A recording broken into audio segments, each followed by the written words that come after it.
taking jokes personally, right? And this can come from literal thinking. So let's say somebody's flirting with you, and your girl's flirting with you, or a girl that you like is flirting with you, and she's like, "Oh, Jake is awesome. He's such a butt." Right? They're just talking. They don't mean that. But then in your head, you'll say, "Oh my goodness, they said I'm a butt. Like, dang, how could somebody think this of me? Like, I never hurt them. I thought she liked me. I thought we were cool. Like, why'd you say this about me? Like, that's crazy. Like, why would you say this about me?"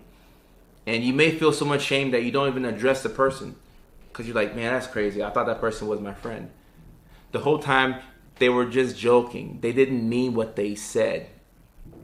They didn't even mean it literally, but you took it literally. And if you take things literally, or you take things out of context, you can get your feelings hurt. And a lot of us who are neurodivergent, we struggle with something called rejection sensitive dysphoria, which means that whenever we feel rejection, we feel this like this feeling where it's like, "Oh my goodness, like I can't believe this person is, done this to me," and like I'm not worthy. And sometimes you self-sabotage off of the rejection. This is a big thing for neurodivergence, ADHD and autism, dyslexia.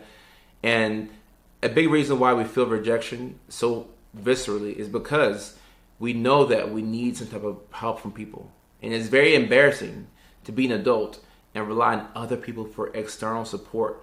So when you know this and you feel like you can't get things done, or you feel like you're handicapped, anytime you feel that rejection, it's going to be very difficult for you to just stomach that. And Zai Thought says, most people do mean it though. Very few people tell genuine jokes. So Zai Thoughts, I'll get to that in just a second. Great comment. Great comment. Alicia said, grateful for being undiagnosed, late diagnosed, and looking back and healing. Alicia, I like the way that you have put this into perspective. Because if you're diagnosed later in life, you can have a lot of regret. You can have a lot of pain. You can have a lot of frustration from your experiences.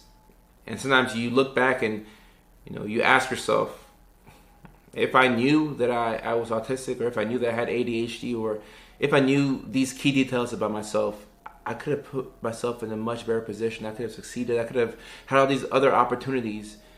And you could be right. You actually could be right. But unfortunately, things didn't happen that way.